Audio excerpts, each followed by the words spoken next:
Caríssimos irmãos e irmãs, também rádio ouvintes e também que nos acompanham pelas redes sociais. Continuamos a leitura de Gênesis, falando da criação de todo o universo, multidão, os firmamentos, as aves, né? Deus viu que era bom, Deus criou tudo do nada, ex nihilo, tudo é bom, tudo criado é bom. Depois Deus manda: sede fecundos e multiplicai-vos, né? Para os animais. Produz a terra seres vivos segundo suas espécies, né? Depois Deus disse: façamos o homem à nossa imagem. Engraçado esse verbo, façamos. Nessa época não tinha uma consciência plena ainda da Trindade, né? Mas a inspiração divina já colocou em plural, façamos. E depois Deus também disse: e Deus criou o homem à sua imagem. A imagem de Deus ele o criou. Homem e mulher os criou. Ué, como assim? Que imagem é essa? Geralmente eu faço isso com um quadro, mas vamos tentar ter uma imagem bem criativa na mente. Imaginamos a Trindade. O Pai que gera o Filho na eternidade e se doa completamente ao Filho, totalmente, até o ponto que o Filho é tão Deus como Ele. Ou seja, o Pai não teve reservas na doação ao Filho. E o amor entre os dois é tão perfeito que é uma pessoa divina, o Espírito Santo. E depois o Filho que se doa ao Pai, por amor total. Então Deus é uma comunidade de amor. Então o Pai, lembra, faz a imagem, o Pai que se doa ao Filho, o Filho que se doa ao Pai. Continuamente o amor entre os dois, uma pessoa. Ora, se Deus tivesse criado só Adão, a imagem não seria perfeita. Porque Adão sozinho não é uma comunidade de amor. Por isso Deus criou homem e mulher, para que um se doe completamente ao outro, e o outro a um, como acontece com a Trindade. O homem recebe o amor. O que nós recebemos do Espírito do batismo? Espírito Santo. Não é o mesmo amor entre o Pai e o Filho? Então, agora, o homem reza, busca a graça e o amor de Deus e se doa à mulher. A mulher reza, busca a graça e o amor de Deus e se doa ao homem. E isso se torna uma comunidade de amor, semelhante ao Criador. Estão fazendo a imagem? Sim? Uma doação. Ora, como nós somos seres corporais, Deus fez que os corpos do homem e da mulher fossem complementares. Qual é o ápice? O ápice da união do homem e da mulher? No leito matrimonial, relação sexual no matrimônio. Ou seja, para que sejamos imagem do Criador, a relação sexual ela tem que ser matrimonial. Todo o resto quebra a imagem. Por exemplo, a relação sexual fora do casamento. Qual é o intuito da relação? Prazer. O resto a pessoa quer se comprometer? Não. Ou seja, essa relação de doação não é mais uma setinha que sai do homem para a mulher e uma setinha que sai da mulher para o homem, como se um estivesse doando ao outro. Aí você imagina uma setinha que vai e volta no sentido: eu te uso para ter meu prazer, e a mulher me usa para ter o seu prazer. Então toda relação sexual que não é no leito matrimonial é uma relação de uso e abuso do ser humano. Você usa o outro. Isso quebra totalmente a imagem e semelhança com o Criador. É pecado grave. Não importa se é com homo, heterossexual. Sexo para a igreja é para doação total e aberto à vida. Mesmo se a pessoa for estéril, aberta à vida. Mesmo se estiver depois da menopausa, pode ter relação sexual? Pode ter, mas é aberto. Não existe uma condição. Não tem criança, porque Deus não quis. Mas o casal se entrega completamente, porque o pai se entregou ao filho completamente. Sexo não é para simplesmente prazer. Todo o resto é condenado. Todo o resto. Porque usa o ser humano, porque quebra a imagem com o Criador. Outra coisa que quebra totalmente, os métodos contraceptivos. Ora, se você usa um método contraceptivo, você também agora quer só o quê? Prazer. A sua imagem e semelhança com o Criador também é quebrada. E aí, se você busca o prazer pelo prazer, tem dois problemas graves. Um é que não interessa se você busca o sexo pelo prazer, não interessa com quem, se é com homem, com mulher, com objeto, se é virtual. Por isso que nós estamos perdendo muitos casais. Porque se é uma doação recíproca, de marido e mulher, de doação total, aquela mulher não é uma qualquer, não é um objeto que eu uso, é a minha esposa que eu me dou completamente a ela.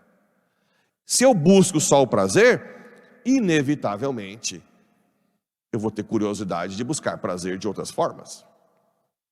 As parafilias, necrofilia, gente que tem prazer com cadáver, zoofilia com animal, e assim por diante. Por quê?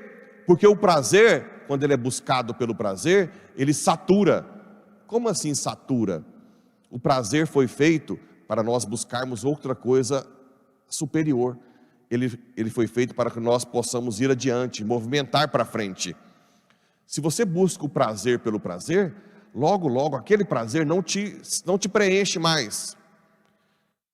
Por exemplo, se eu gosto de pamonha, e eu vou na sua casa, fica uma semana lá, e você me dá pamonha no café, pamonha no almoço, pamonha no jantar, no outro dia, pamonha no café, pamonha no almoço, pamonha no jantar, no terceiro dia, pamonha no almoço, no café. Eu posso amar pamonha. O que vai acontecer com o tempo? Eu vou repugnar a pamonha. Se você busca o prazer com a esposa, com o marido, todo dia, logo, logo, você não quer mais só aquilo. Aí você vai buscar aventuras, né? Eu vi um famoso aí dando uma entrevista, dizendo, quem não gosta de ver sua mulher com o outro na cama? Famoso, que era do SBT, não sei onde que ele está mais. Na cara dura. Isso é comum, viu? Você vai buscando novidades, porque o prazer o prazer não foi feito para ficar nele, foi feito para você ir para frente. E os métodos contraceptivos fazem isso. Por isso que esvazia o relacionamento conjugal. Esvazia completamente daquela imagem e semelhança com o Criador. Consegue entender?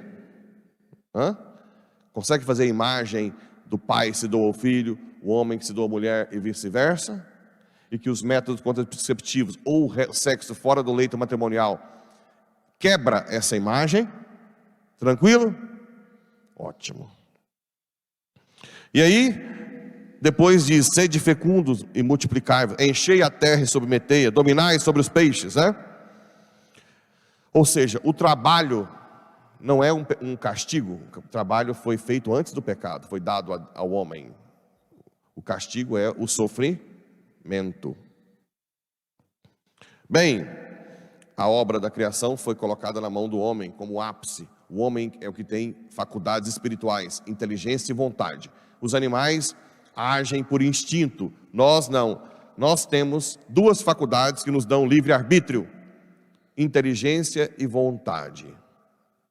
Isso nos faz ser livres, livre-arbítrio, capaz até de dar as costas para Deus. O que é o mal? A ausência de Deus por opção do livre-arbítrio do homem. E no Evangelho, rapidamente, Jesus condena alguns atos dos fariseus, né, que cobravam de lavar as mãos, dos ritos, mas que no fundo são hipócritas, não mudam o coração. a gente também tem que tomar muito cuidado na nossa vida espiritual. Existem muitas pessoas, vejam bem, não são todas, que são cheias de atos exteriores. Tem terço na mão, mas não reza o terço. Tem um escapulário, mas não tem nenhum tipo de oração mariana. O que se torna um escapulário, que a pessoa que não reza? Se torna o quê? Amuleto. A pessoa usa como se fosse um amuleto, ou não? Se ela tem um escapulário, mas não tem nenhuma devoção mariana, não reza o terço, não faz nada, cuidado que isso se torna superstição. Uma coisa que é muito bela, que é o escapulário, quando você usa com devoção, pode te condenar, se você usa como amuleto. Imagina uma pessoa, por exemplo, que não tem uma vida de igreja e vai viajar. Não, me ponha seu escapulário. É como se ele fosse um amuleto. Até uma bênção. Abençoa meu carro, né? Então aqui Jesus está pedindo para a gente tomar cuidado de preocupar com coisas exteriores e não mudar o coração. O que Deus quer é que nós tenhamos um coração santo, humilde, pequeno, dependente de Deus. Certo? Então, como fazer isso? Pedindo: Jesus, me dá a graça de ser santo, muda meu coração, né? Me conduza. Eu estava lendo um livro ontem, Ensino Ieso, de um monge, né? Que Deus fala para os sacerdotes assim: meus sacerdotes, sejam crianças na minha mão, não fica querendo entender tudo, confia em mim, né? Porque os sacerdotes são aqueles mais difíceis. Tem um padre que prega retiro para sacerdote, fala que começa e termina parecendo que não mudou nada, né? Quando é para leigos, porque a gente fica com aquela pretensão.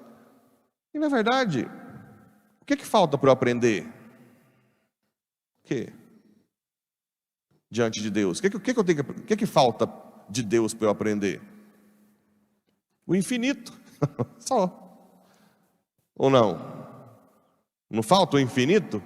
Então, nós sacerdotes, assim como vocês, leigos, temos que ser humildes, né? Se vocês são leigos que já estão aqui há muito tempo e vem alguém falar algo, não começa a julgar quem que é essa pessoa. Não, ouve. Pega um caderninho, né? Não, vou ouvir. Porque nós sempre podemos aprender. Até com as pessoas analfabetas, que são muito humildes, tem umas que começam a falar, parece uma teologia. Porque a vida ensina, junto à humildade dela com o Espírito Santo, vira uma enciclopédia divina. Então sejamos humildes, pequenos, para cada dia mais aprender com o Espírito Santo. Assim seja. Amém.